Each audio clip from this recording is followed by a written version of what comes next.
Hello, and welcome to this special emergency episode of Star Wars Generations podcast. For the most part, we are in a state of having episodes ready for you a week or two in advance. We're actually going to be going on hiatus, probably with this and then the book club being the last episodes before our September hiatus, which I've explained. But there was major news in Star Wars yesterday, which I knew a lot of people are talking about on Twitter, and we wanted to make sure we responded to. So I am here, Matthew, with my co-hosts Erin McGowan and Alex Corman, to talk about the announcement that there will not be a season 2 of The Acolyte. Fuck that. Fuck that. Yeah. Yeah. So how are we feeling, folks? So I'll just say I'm disappointed, but I'm not surprised.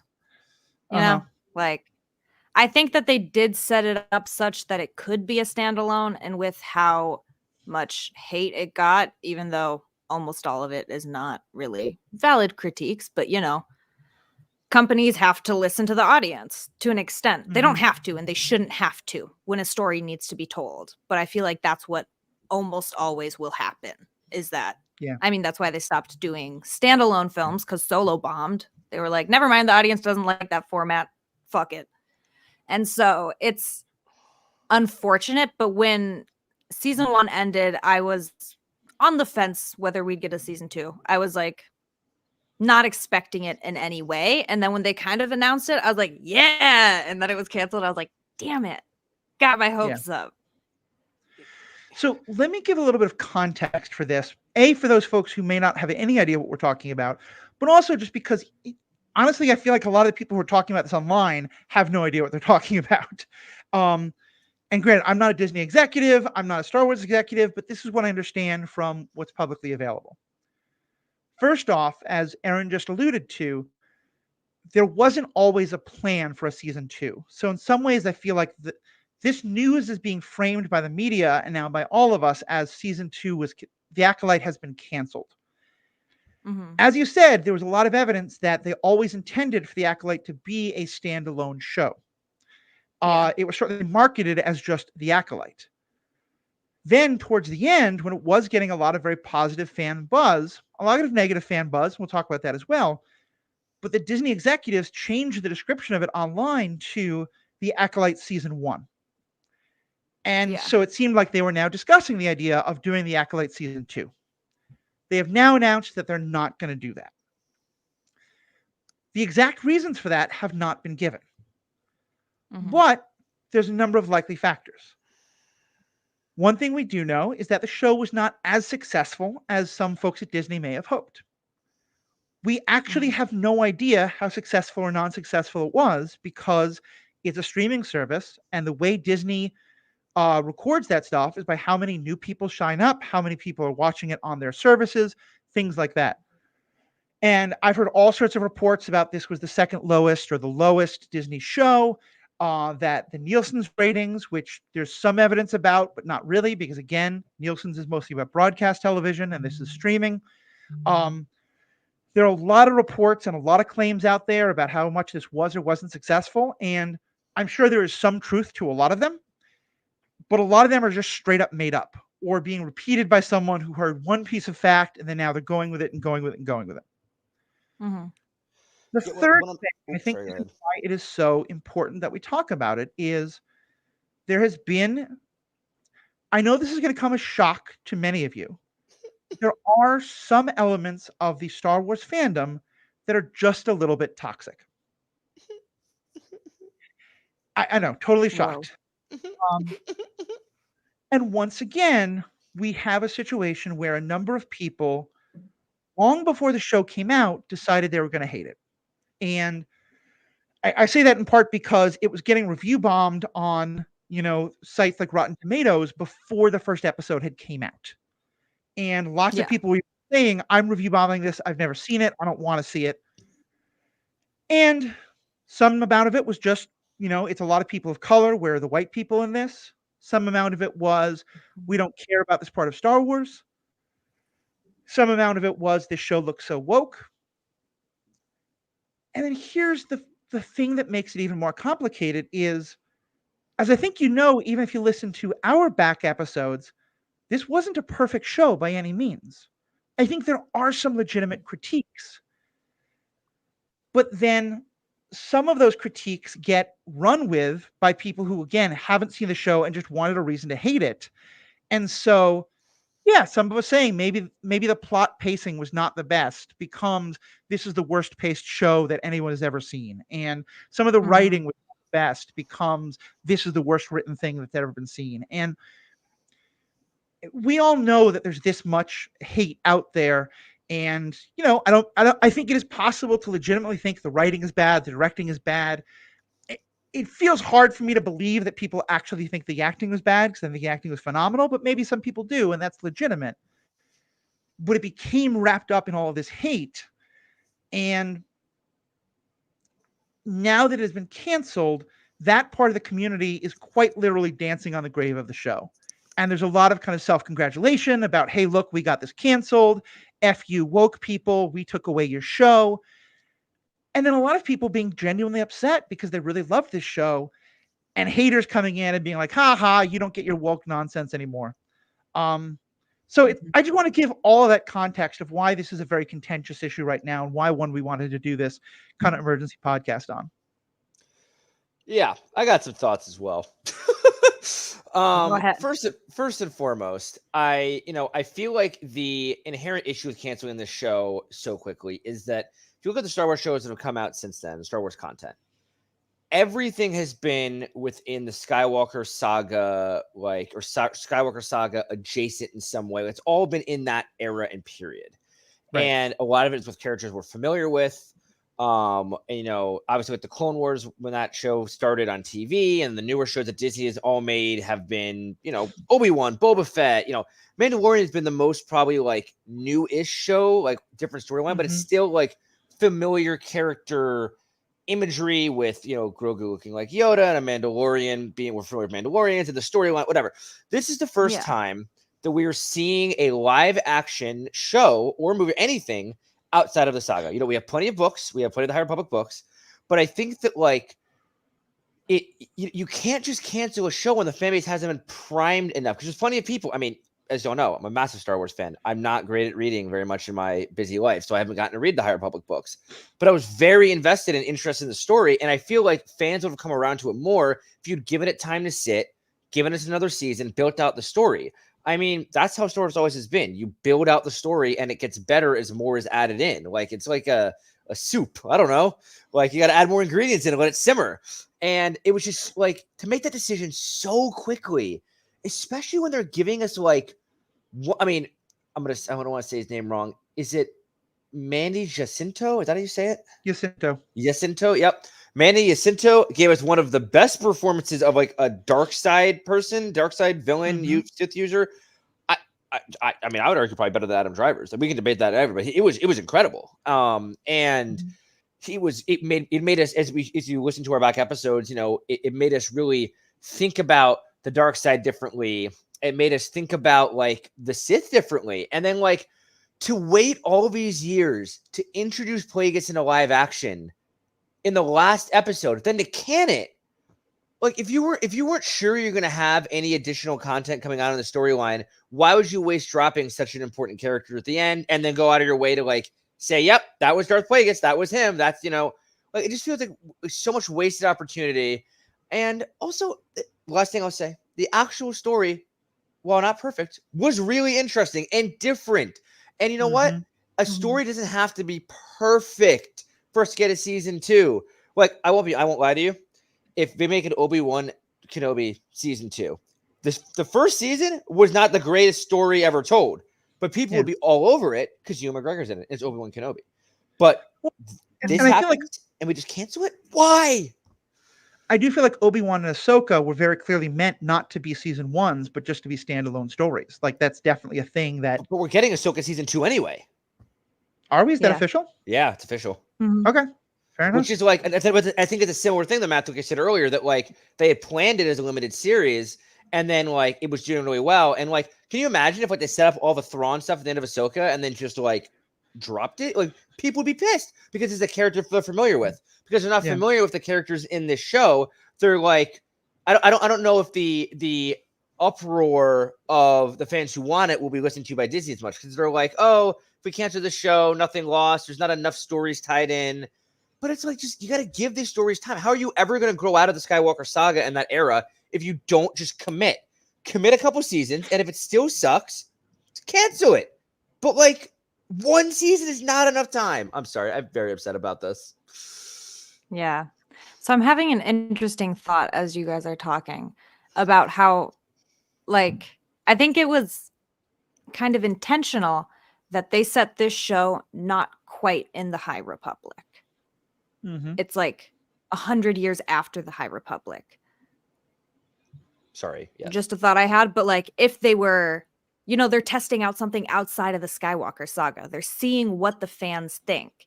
And so that if the show does bomb, then they can still make content about the High Republic itself without like all the stigma of this was the first project outside of the Skywalker saga and people hated it. So yeah, I wonder if that was intentional or if they were just trying to get far enough away from anything else and be like, now let's tell a story. I mean, I definitely think that we're going to see more of these characters. Like, honestly, my first thought when this news broke was, what do you mean canceled? It was never supposed to have a season 2. I bet one of them is going to say in a couple of days, but don't worry, like, we're going to keep these actors. We're going to bring these characters back in other shows. You know, there's going to be other stories that continue this. It's been enough time now with enough very angry response that I'm starting to doubt that more and more. But I definitely think you're right, Erin, that like, I would be amazed if we don't get books that are follow-ups to this. If we don't get more of these characters and eventually like drawing the links between the Stranger and Darth Plagueis and Darth Sidious and how all these things tie together and what role May and Osha play and all of that. And I think it'll be disappointing if it's just books. But I think that like, I think that's why we have to be loud about why we're so unhappy about this, because one of the things, Erin, that really struck me, and I know this is not how you meant it, but what you said about like the perception that like everyone hated the show. And yeah, one of the things that drives me crazy is when people speak about their opinions as though they're objective fact. And the number of people who are out there saying, of course it got canceled. No one liked it. No one watched it. No real Star Wars fan liked it. And like, the three of us are living proof that that is simply not the case. The fact that our episodes on the Acolyte got between 100 and 200 more listeners than other episodes have gotten, and they were, you know, repeat listeners and people writing in and saying they love the show. And all over the internet, all the people who are so upset about this saying they love the show. I think this is a problem just like across the board, but you know, we live in a world where the Twitter algorithms and the Facebook algorithms and all that care a lot more about hate than they do about love. And someone says, oh, I really like this. You know, a number of people will click like, but they're not going to chime in necessarily. But if someone says, oh, I hate this, 20 people are going to come out of the woodwork and be like, yeah, I hated it too. And here's all the reasons why. And I don't know how we solve that problem. But I really do think that it's, I mean, I hope it's through podcasts like this and more of us speaking up and speaking out, because to me, that's one of the biggest fights we have right now, is that I don't think the toxic parts of the fandom are the majority by any means. I just think they're the loudest. And so in the same way that I think like majority of people who saw Justice League did not want the Snyder cut, but a small group was very invested and made a huge deal about it and bullied DC executives until they made it. And guess what? It financially bombed because it was actually not a huge amount of people. And yeah, I'm just really sad seeing Disney give into this kind of nonsense pressure. And I'm looking online, and I mean, I don't know how 100% true this is, so big grain of salt. But like what I'm seeing here is that like the show started with like 4.8 million viewers on the first day, which was the highest premiere of the entire year. Then it climbed up to 11.1 million viewers in the first week, and then it kind of dropped out of the third episode and dropped out of the top 10 in streaming charts. But then it returned to the top 10 with the finale. However, it was still rated as the lowest amount of watched minutes for Star Wars finale. But that lowest amount of watched minutes, y'all, is 335 million watched minutes for just the finale episode.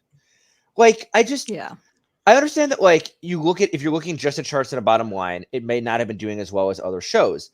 But, like, I guarantee you look at Netflix and Hulu, and I mean, like, a lot of shows. I know, I mean, I personally liked the Avatar: The Last Airbender live action recreation. There's a lot of issues with that show, and there's a lot of people who are very unhappy on Twitter with that show too.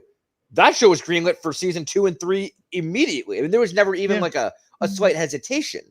And it's just like, if you're going to create a story and you're going to craft it to be multiple seasons, even if you say, all right, you know what, we're just going to make one other season, it's worth the investment. If you're going to dive into the story and you're going to hire these actors who are like getting their life and their, the roles in the Star Wars, people becoming attached to them. Like, I'm going to be really, really upset if I don't get to see these characters in live action again. Like, I, really loved Chimere and Osha and May and Vernestra. Like, all of them in live action were so interesting, and they left so many interesting stories open at the end. I'm just like, yeah, they might continue them in books, but like, it's just not the same when you've seen it. And we also saw some of the best lightsaber choreography we've seen in so long. It's just, there's so many good things about this show. Why are people complaining? And then, like, understand everyone's entitled to their own opinion, but as Disney executives, people who run this show, how can you like so quickly just listen to that and not look at the overall like fan base and be like, you know what, maybe we'll give this one more shot. I just, right. It feels like we're just, like you said, Matthew, we're caving to the very loud minority. And even if it was 50-50, I still think that's worth making a season 2. Yeah. Yeah. I mean, if nothing else, like, I imagine that High Republic book sales have gone through the roof because of this show. Like, I've heard from numerous people who've said things like that. Like, oh, watching the show, I want to learn more about Vernestra. I want to learn more about all this. I'm now going to start reading the High Republic books. Like, there's so many knock-on effects that these things can have. And I think it's important to talk a little bit more about why this happened. And for me, I think this is one of the things that's most upsetting. I get that there are people who don't want what they call politics in their shows. And like, for example, I'd say Andor to me is a very political show. It's about the politics of Star Wars, but it is clearly it has a point of view and is making comments on the modern police state. And their comments I mostly agree with, and they're comments that challenge me and I want to think about more. I could sort of understand someone saying, look, I don't want that in my Star Wars. I mean, I think it's always been in their Star Wars and being kind of idiots, but like that, at least there's the idea that show had a point of view and an agenda makes sense to me.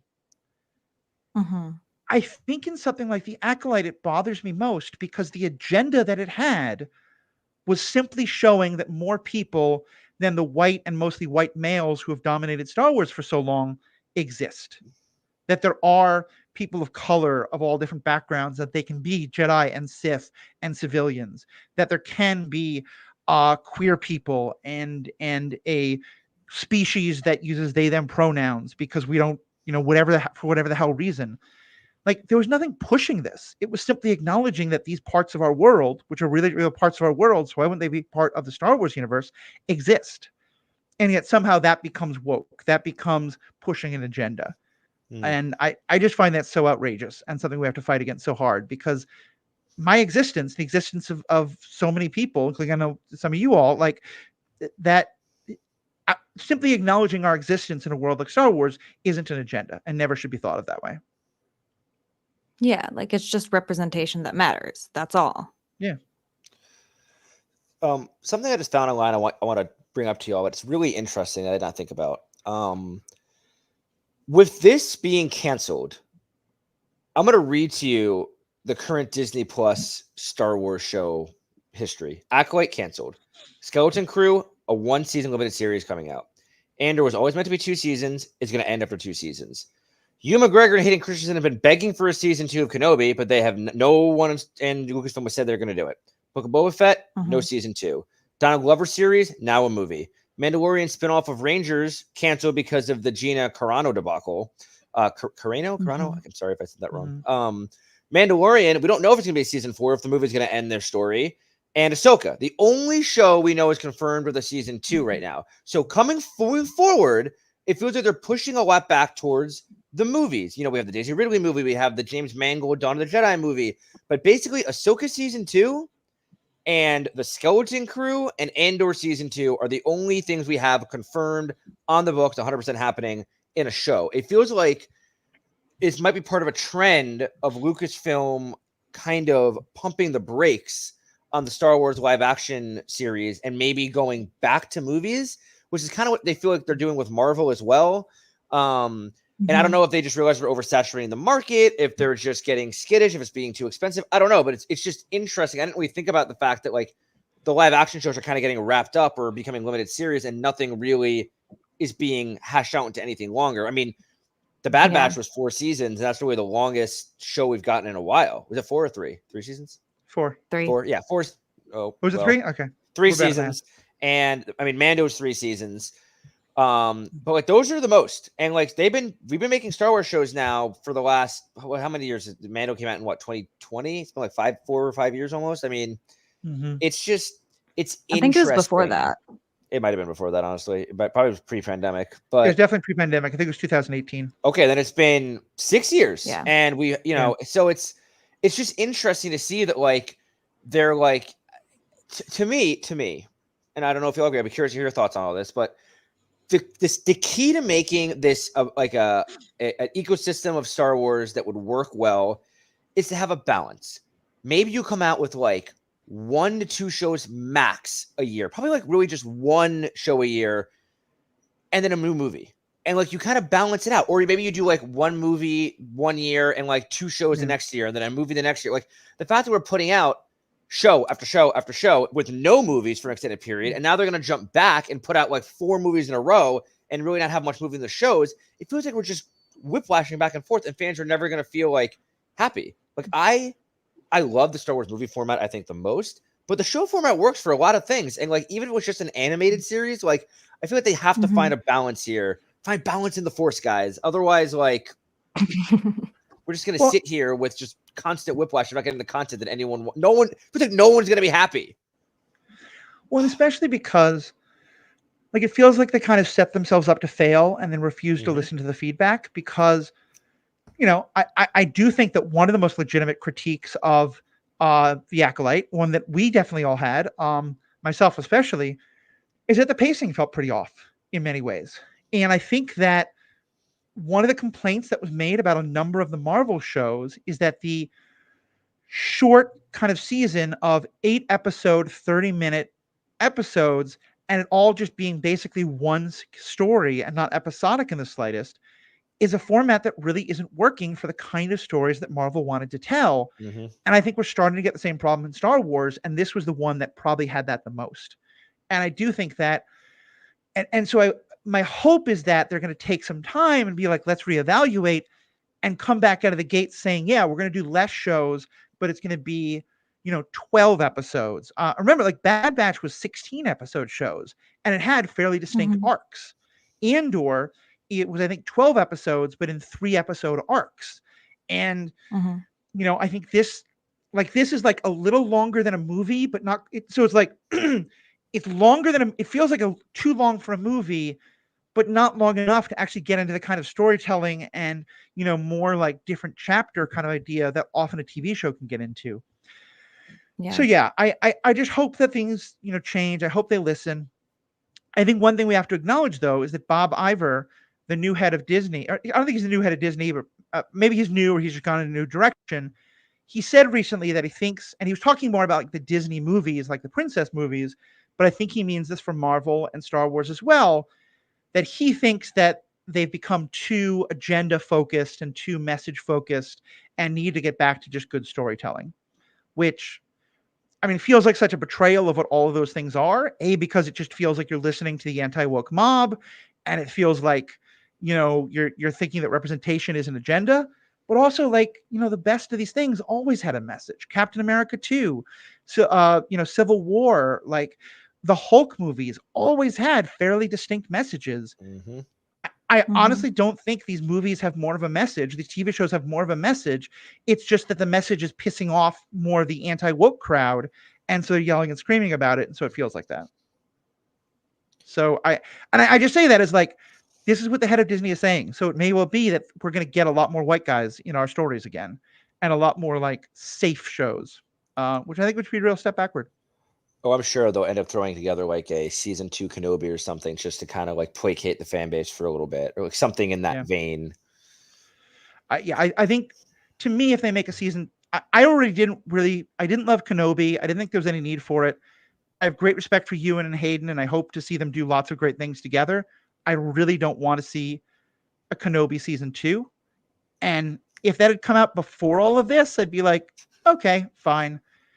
Honestly, if they greenlight it now, it's going to feel like they're doing it because it's a much safer show and it's 2 white guys, and I probably just won't watch it. Like, yeah, it would feel that way, but unfortunately I am such a blind obsessor of Ewan McGregor, as you know, Matthew. So I would take any Ewan McGregor show. I don't care if it's Kenobi season 2 or what the hell it is. I just want more of him. But I would rather that be pushed down the pipeline a little bit more and us get more like the fact like Acolyte and Skeleton Crew excited me because they're shows that like I know nothing about. I watched the show for Skeleton Crew. I still have no clue.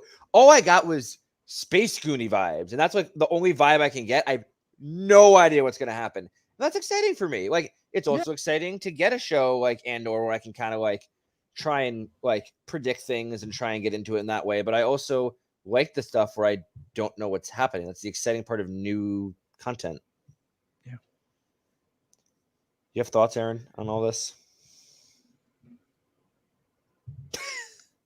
I mean, it's just an unfortunate situation. It's just the way that I feel like the world in media is the negative voices are louder and companies tend to react to whoever's screaming the worst things. And it's a bummer if we do see representation taken away. I like to have enough faith and hope in just, humanity that won't happen. I hope there's other people at Disney, if not the head executive or whoever that is, if there's not other people that are really pushing for representation. But yeah, I mean, I'm bummed about the show. It sucks. But I want to say something nice to end on a good note, and I don't know what. Go for it. I'll say this. I think some of the folks who I have the most sympathy for are the folks who gave this show a real chance, who were happy to see diversity and all that, and just didn't like it. Because I think you're kind of getting screwed now because, it's hard to stand next to people who are awful when you have some opinion. And I want to really acknowledge that. I do not think it makes you racist or sexist or anti-woke to not like this show. I think it is completely legitimate. Riki Hayashi, who was one of the most, in favor of all this kind of stuff people I know, simply didn't like this show. I think that is totally legitimate. And I want to make that clear. And I think that's fine. And I think it's just, it's one reason why I think we need to just all start, like, just stop giving any attention to these haters. Like, just ban them, shut them out of the conversations so that us fans can have conversations with the people who care about it. And yeah, because I think we can talk about that. The show was not the best by any means. But just the fact that there's so much hate and it's taking over the conversation and that Disney's listening to it, I just think is awful. Yeah, and like you said, Matthew, there's a place, when we say like, I know what you mean, like when you say like ban these haters, what you mean, and obviously what I think we all mean is that like we want to create a space where like we can have these conversations. Like if you have an actual like critique of the show, conversation, let's talk about it. I am so happy because I also have my own critiques to talk about it and talk through like what we think is wrong with it, what we think does is doing well with it. Like there is just I don't know if I've ever seen a show where there's absolutely nothing good about it, like at all. Like every show has something you can talk about, and like in the Star Wars universe, I think it's especially true. And those haters who are just like blanket, what you said, like just review bombing, blanket, this is awful, this is trash, bad, everything bad. Like, did you watch every episode? Did you follow the story? Like, do you like anything except for the original trilogy and have been hating on every Star Wars content since then? Like, just that is the part of the fan base that like I don't even want to even necessarily call a fan base, because like if you're just constantly shitting on every piece of content that gets made, are you actually a fan, or are you just like living in 1980 and are mad that nothing has been as good to you since Return of the Jedi? Like, yeah. To me, I mean, the thing that I think is just the worst part of humanity coming out in so-called fans is the folks who are literally dancing on the grave. Like, they'll claim no one likes it, and then when people go online are like, hey, this makes me really sad because I love this show, and they say, oh, you're just stupid then. You're not a real fan, or haha, I'm glad you're so sad because we're winning Star Wars. And just like, yeah, how the hell are you like that? So I do have a positive note, I'll say, which is that it does seem quite likely now. I mean, knock on wood, a lot of work still to go, but there's a decent chance that we're going to get a vice president who is a confirmed Star Wars fanboy in all the best ways. I would like to think that he'll convince Kamala to. I'd like to think he'll convince Kamala to release a executive order that Disney has to make a season 2. I don't think that's going to happen. That would probably be an abuse of power. But yeah, I think having someone who's just like, hey, like, think about just how joyful a person he is and his positive attitude about everything. I think like him talking a little bit about why he loves Star Wars and hey, like, isn't Star Wars great? Like, I think that could help bring out some of the positivity in the fandom. I think I've been seeing a real movement to just kind of like ignore the haters and just really focus on like, yeah, let's just talk to each other about why we love this. I think this is a real step back for that, but I think Walls is going to be a really positive thing for Star Wars. And so that's where my hope is coming from. Yeah. And fandoms are built on hope. Princess Leia said that. Because Fandoms rebellions and are- podcasts and yeah. All right. With that, thanks everybody. This was a quick emergency meeting. No promos, no nothing. Alex and I, if you're watching on video, Alex and I are going to stick around and do our special book talk edition for the members only. That'll come out. That was a separate episode. Erin has to go and become a fantastic, fantabulous, wonderful, amazing cosplayer. And if you're going to Comic-Con, TeebCon, thank you. Information will be in the show notes. If you're in northern Minnesota or you want to go to northern Minnesota, trust me, to see Erin doing cosplay is worth driving cross country. Totally go and see it. If you can go this weekend, go. If not, we'll totally have links to things on the show notes in a couple weeks. And Erin is judging the cosplay contest, right? Yes. I'll be judging the cosplay contest. I'm also going to be on a panel about cosplay, getting questions asked, and I'll have a booth. And I'm selling prints. So long shot, I doubt anyone will hear this and come to the con. But if you do, buy one, get one free prints. If you happen to be a fan, just come up and tell me. Otherwise, everyone else, haha, you missed out. Here's my question, and I think you are going to be a judge with the highest levels of integrity. But am I right that if there's a pretty good Ahsoka or Mystique or Twilight cosplay, they might get a little extra love? I don't know. See, okay. It's like hypothetically, yes, but I've never done something like this before. And I do want to try and be really unbiased. And I'm going to try and really focus on the, like the handiwork and how well something is made, because like if you do the body paint really good, but your armor looks shitty, you're not going to, I'm sorry. Love Ahsoka, but I prefer this Zelda over here who handmade everything and it looks fire. Yeah, no, that's I'm fair. just saying, this is prediction. I haven't done it yet. I'll tell you guys later. I mean, the ethics of judging are something we can definitely talk about. Well, all right. Thank you all so much. Erin's going to take off. To all of you, you're a great audience. Please keep the positivity alive. We have spoken. Stay classy, Kashyyyk.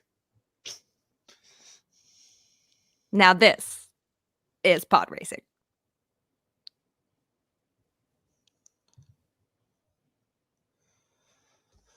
Tarkin.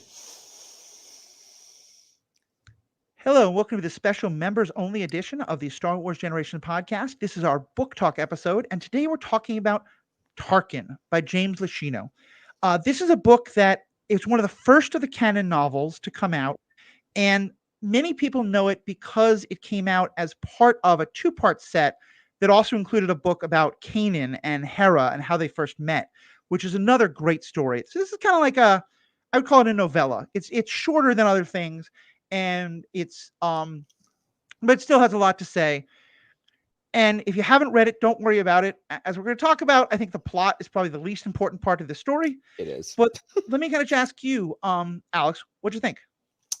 I liked it. When I first picked up the book, it was from a recommendation from a friend. I've always found Tarkin to be a compelling character that never got enough deposition in, shows. You get him briefly in A New Hope, get him briefly in the Clone Wars, and then spattered throughout different shows and stuff. But I always found him to be very, kind of not, Darth Vader without the Force. Very menacing, very cool, calm, calculated. And so I really like this book. This book is a combination of like Tarkin's origin story, along with like seeing how he actually operates a mission. And for me, it's some of the most interesting parts, which I'm guessing you probably agree on, is seeing some of the inner workings of the Empire, like the ruling council, how Palpatine is really running the Empire, how, Tarkin and Vader working together. It's just like those cool little moments. Like you said, the plot has no real impact on anything, but it's cool just kind of seeing the tidbits and the development character development go forward with Tarkin, the Empire as a whole, Vader. It's fun to see all those pieces moving together. Yeah. I think it's a really good way to put it. And frankly, this was my second time reading the book, listening to it in this case on audio. It's fantastic, by the way, on audio. Definitely check it out. Audible. We have a hopefully by this episode, if not by the time we're done with the hiatus, we'll have a link that you can actually subscribe to Audible through us. Books on tape are great. Audio is great. Audible. I didn't enjoy it as much the second time, and I think it's because, the main thing I enjoyed was learning all these things about Tarkin, and now that I knew all those things, like. I've come to think that with a lot of these franchises, but especially Star Wars, there are some that are like good stories, good, enjoyable media. And there are some that are interesting, where it like adds a lot to the canon, but the actual story is not the best. And like, don't get me wrong, this isn't like Attack of the Clones level. Like, I think it's a very enjoyable book, especially on the first read, because there's so much interesting. The plot itself feels very paint by numbers. I agree. Basically, there's a lot of flashbacks to his childhood and his young adulthood, which we'll talk about, learning about his early career. But the main story of the book takes place about 5 years after the end of the Clone Wars. And Tarkin has been what a lot of people think of as banished to this like outpost way at the edge of the galaxy, because what most people don't know is that he is in charge of, or at least he's in charge of a major part of the construction project for a mobile battle station that, of course, they never use the words Death Star, but we know that it is the project that becomes the Death Star. Mm-hmm. And that by the end of it, he will be fully in charge of it. Also worth noting that it is a canon novel, but the canonicity of the books and the stuff that came after it does not always line up perfectly. Rogue One comes out after this book is published, I believe. Yep. And some of these events in this don't really line up with stuff that's in Rogue One. There's actually a lot of stuff that lines up very well with the Darth Plagueis book in ways that don't necessarily fit other stuff, but really which is great. Some minor characters showing up again, things like that. But yeah, like I feel like what we learn about Tarkin and what we get to learn about the Empire itself is just so interesting. So let's talk about Tarkin, and we can talk a lot of his flashbacks and stuff. What do you feel like you learned about Tarkin? So, I mean, from the actual flashbacks to his childhood, to kind of give our listeners, I'm not going to go into great detail, y'all. Please read the book. It's really interesting. But essentially, as a child in the Tarkin family, he goes out, he lives in this wealth as a kid. And then his parents basically send him off with his uncle, cousin, some of his uncle. Yeah. To basically go live, picture like just middle of nowhere wilderness, like the really harsh environment. And they have to survive. And it's Tarkin basically learning, the way he describes is how to bring order to the chaos of nature, like how to find order, living off the land, killing animals, surviving from like predators out there. And essentially, like, his uncle would show him to do something once, and then Tarkin just has to figure out to do it from there. And he spends, is it a year longer out there, really just living off the land. And it makes you understand a little bit, actually, at least for me, why he is the way he is in battle. And it's fun because they flash back to it, like, while he's kind of doing these battle tactics and going through different scenarios in the present day. And you kind of see, like, why he thinks the way he thinks, and some of the reasons he's so cold-blooded, because he thinks pure logic. There's no it's almost like evil Spock. There's like there's no room for like emotion. There's no room for like, he's there's like, no empathy. Exactly. That's the word. Thank you. It's like, I don't care how many, I don't care what the collateral damage is here. This is how we achieve our goal. This is how we bring order to the chaos. And when he was in the Republic, he was kind of within the constraints of the democracy that existed. But now he just has the, Palpatine, just do what you want. I trust you. Here are unlimited resources, and we see that, I think play out really well. And I don't know, his childhood part was really what interested me a lot about Tarkin the most, I think. Do you have different thoughts? No, I think I'm very much with you. And starting first with his childhood, one of the things we learn a lot about is also the history of Eriadu, of the planet that he comes from. And we learn that it's a very harsh, very warlike, and that it kind of has to, it's become what's often referred to as like a part of the core in the Outer Rim. Like it's a very prosperous planet, and it got there through very brutalistic ways. And this ritual that his family has, and it's kind of almost a clan because lots of people have done this. It feels very Spartan in a way. Like if you know much about ancient Sparta and them being very, very warlike, and then very having the sense of all 12-year-old boys have to go and live outside, and if they survive, then that they're going to be strong enough to be Spartan warriors, and not 2/3 of them don't survive or half of them don't survive, whatever the numbers are. And it's very much that kind of an idea, and so I think that becomes really important. And also the key lesson that I think he learns, and this is somewhat his uncle's teaching, but he really runs with it, is that the way you control people is through fear. Yep. And that you control them, because his uncle has this whole thing of you kill one member of a herd, and then you make sure the other animals are watching as you destroy it and cut it open and eat its liver.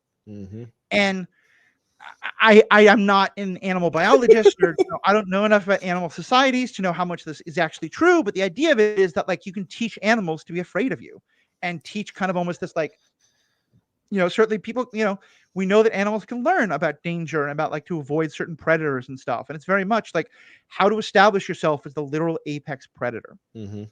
And for, folks who might not have read the book, but have seen Rogue One or The Bad Batch, Eriadu has 2 on-screen appearances. It's the rainy planet in Rogue One where Galen Erso dies.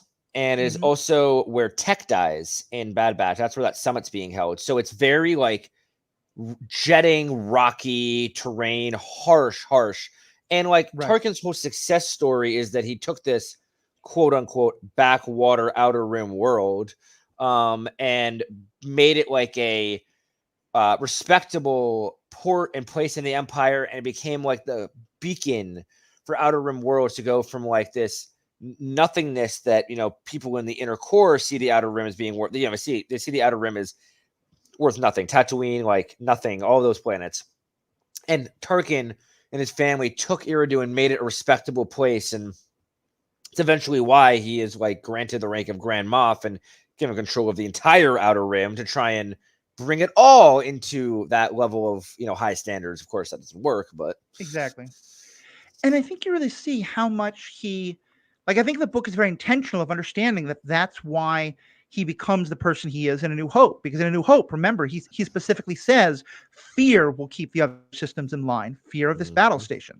And there's a line in the book where, again, and this is when he just is starting to understand what the Death Star can do. And he's talking about why he thinks, and this is in his head, but why he thinks this is the way to bring, again, order to chaos. Once everyone in the galaxy grasped the weapon's capabilities, once the fear of Imperial reprisal took hold, discontent would cease to be a problem.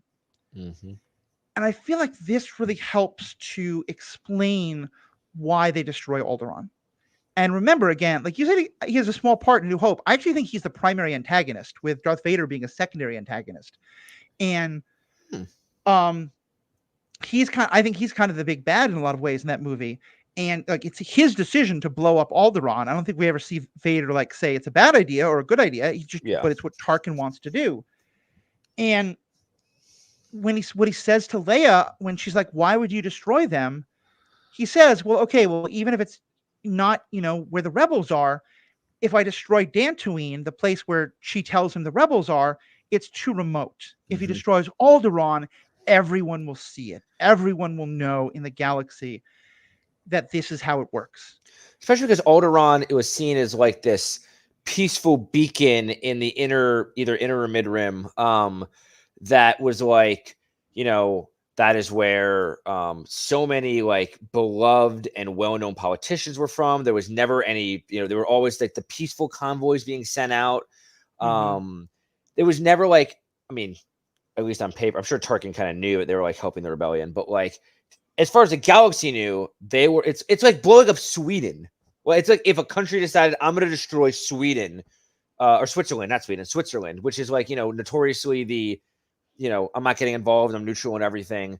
It's just like yeah, Europe will take notice if Switzerland was just blown up.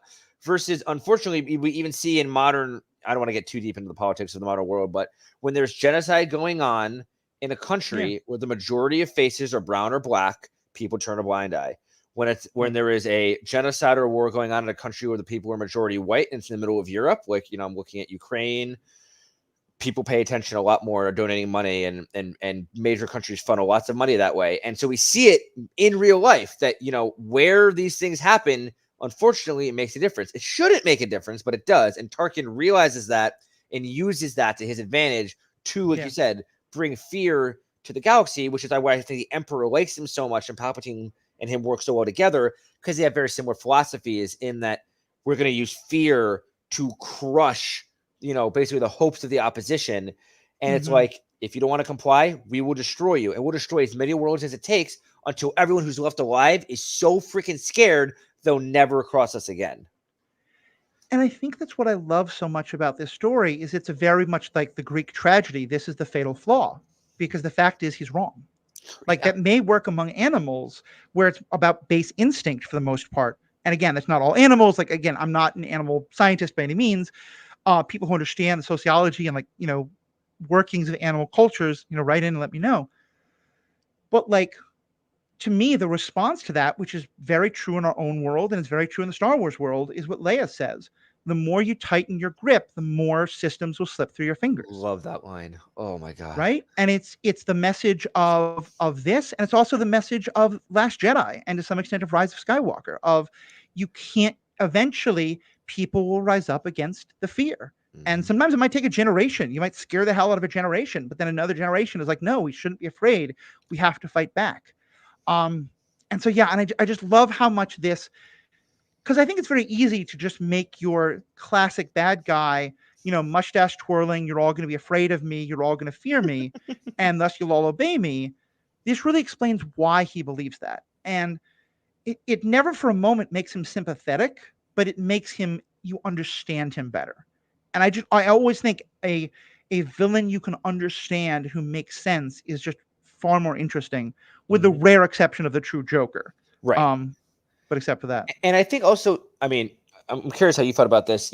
Well, again, the plot itself was very middle. We keep saying that, folks. I mean, basically, without getting again into too much detail, Tarkin's beloved ship, the Carrion Spike, is stolen by essentially would you call him a rebel cell? I guess like a rebel cell. Yeah, it's so one thing they go into a lot is sort of the politics of the world in the post Clone War days. Yeah. And there's a lot of work is being done to hunt down the last separatists along with the Last Jedi. And that's part of where a lot of the fear is being used. And there's this one planet where they said, look, we want everyone to be afraid. This was a separatist planet. And they know that there were a lot of resistance cells against the separatists, like people who are working for the Republic.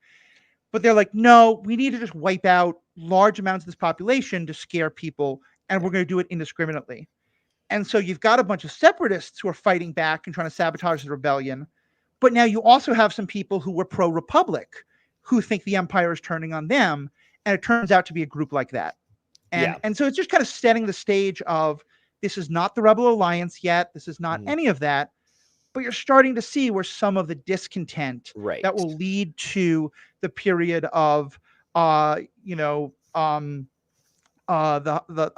Solo movie, and then will lead to where there's people starting to fight back against the Empire, and then that will lead to the time of Andor, and etc. You're getting to see the first embers, and I really very like first that. embers, and I love how they set it up. But I think my critique for this book, where this book fails, is they spend a lot of time. To me, at least, feels like a lot of time is Tarkin and Vader just playing cat and mouse chase with these band of dissidents who stole. So again, they steal Tarkin's beloved ship, and they think that like it's possible they're going to use it to like attack some Imperial interest, whether it's a base or initially they don't know. And so a lot of it is like the fun part of it is that you see Tarkin's like, you know, analytical skills similar to like the strength of the Thrawn books, but I think the Thrawn books do it a little bit better. But like it's in that similar vein of like you get to see how Tarkin's mind works, which is the fun part, but it's just like hundreds of pages or 100+ pages of like him and Tarkin literally just jumping from system to system, and these people just barely escaping. And I'm like, all right, I get the point. Like, can we get it along here? We get a number of point of view chapters from their perspective. Yeah. And like, it's just totally unnecessary. I don't care about them at all. Yeah.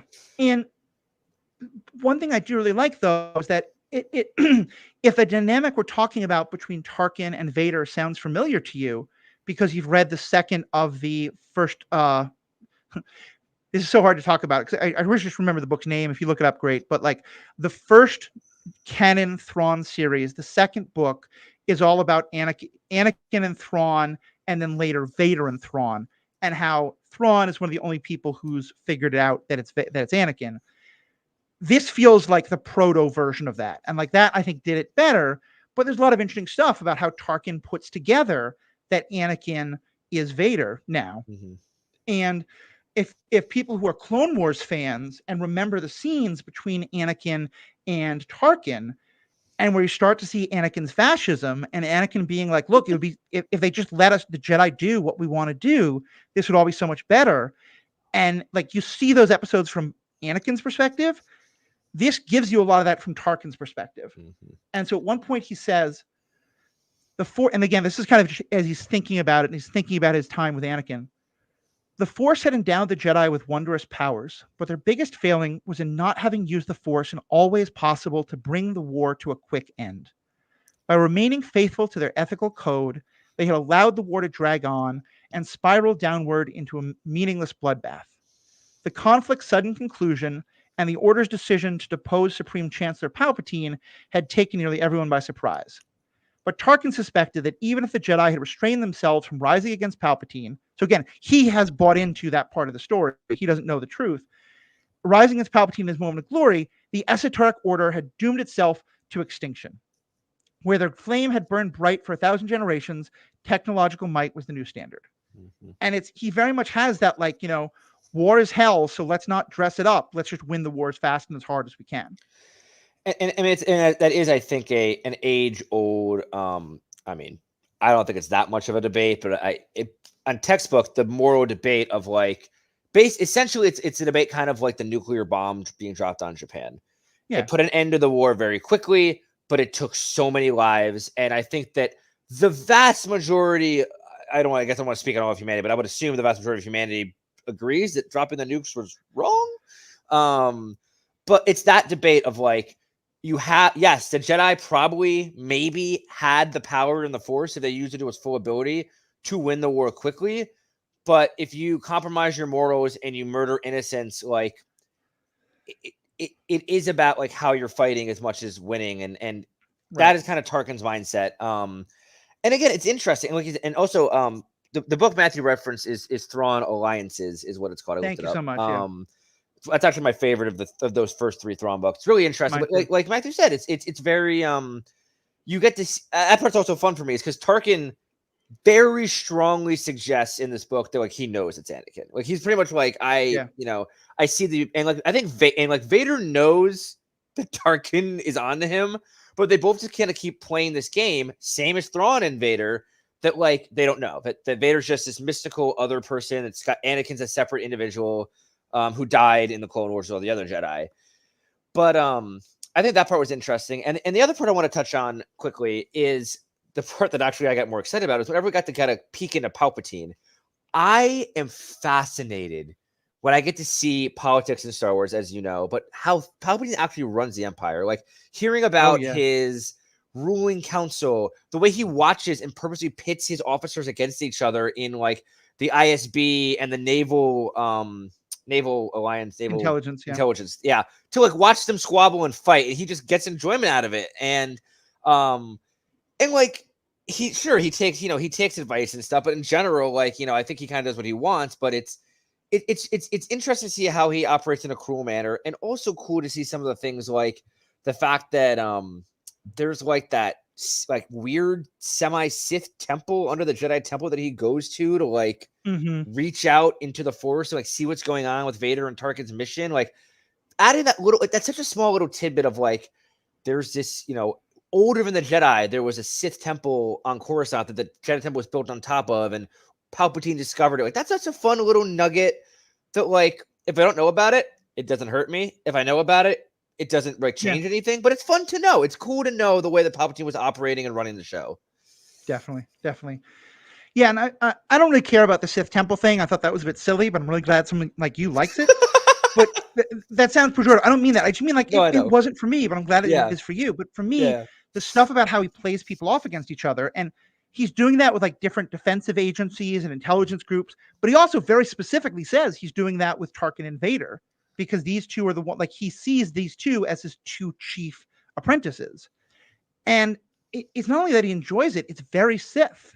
But if you think about like the rule of two is kind of all about like the rule of three until someone kills each other, and then you're the real apprentice, And it's very much kind of like, grooming Anakin to take over from Dooku. And obviously Tarkin is not a Force user, but I think we really see in this book that Palpatine wants to have a foot in both worlds. He wants to both be the Sith leader and he wants to be the political military leader. And he wants to make sure that both of those are completely under his control. And so he kind of wants Tarkin and Vader to see each other as equals, but also to see each other as rivals. And it's really interesting to see more of how that plays out. And I think he does it also, yes, it's very Sith, but it's also, I think, in his mind, kind of a way to kind of sharpen both tools. Because, like, in his mind, like, if you sow distrust among everyone, then, like, it's almost like, I'm trying to figure out how to describe this well. When you sow distrust among all of your subordinates, they end up, like, pretty much like, if they're going to stay loyal, they're only going to trust you. So, like, he basically wants everyone to only rely on him and no one else. And you're not going to build a conspiracy against the Emperor if you don't trust any of the other people you could build a conspiracy with. Correct.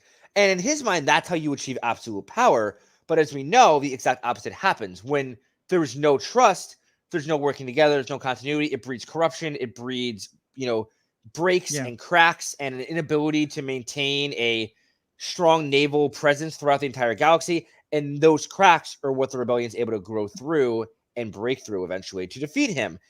And that's why it's so much easier to topple the Empire than it was to topple the Republic.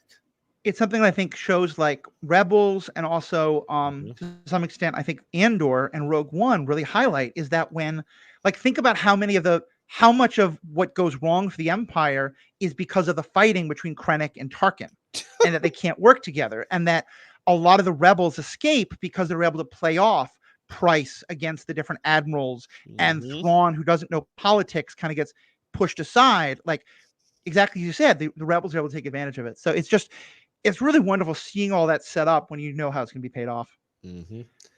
I know you've got to go pretty soon. So is there any other last things you want to comment on? I was about to say the same thing. Yeah, I would say overall, if I was to give this book a rating out of 5 stars, I'd probably give it a 3.5. Like, solid, enjoyable read. There's nothing spectacular about it. It gave me fun tidbits on Tarkin. I like seeing Vader and Tarkin work together. I like seeing the Emperor and his role in it. If y'all were interested, I think it's definitely worth the read. It's not, like Matthew said, it is not a very long book. It's under 300 pages. Or maybe it's just over 300 pages, but check it out on Audible, read it. Either way, I think it's definitely worth it. But yeah, it was a fun to get to know Tarkin a little bit more. It makes me appreciate his character, and that's really all I could ask for from this book. Yeah, I think I feel the same. I think it's very enjoyable on a first read. It's just not, it doesn't really hold up after that. But I think you do learn a lot of cool things that just help further inform you as a Star Wars fan. And like we've had a lot of very positive reviews of books, and so I want to be pretty honest. Like I don't think this is a great book, but I think it's like there's parts of the Star, it's like kind of like a not great episode of your favorite TV show, but that still reveals some important character details, like Exactly. I talk about this book a lot more than I want to go back and reread it all the time. And I think that's good. I don't think I'll go back and probably reread this book at any time, but it's like, I'm not upset that I spent the time to read it. Yeah. And I would say like the next time you watch A New Hope, tell me, or Rogue One, we're going to watch Rogue One at some point soon for our movies. I'll be curious if it changes at all how you look at the Tarkin character. I am curious too, because I also very quickly, what you said about Tarkin being the main big bad. I never really thought of it that way because he has less screen time than Vader, but he is more of like especially in A New Hope, he's kind of directing Vader as kind of like the big boss. You're right. I just never really thought of it that way, but I think of it more that way after you said it, and I think about it within the context of this book.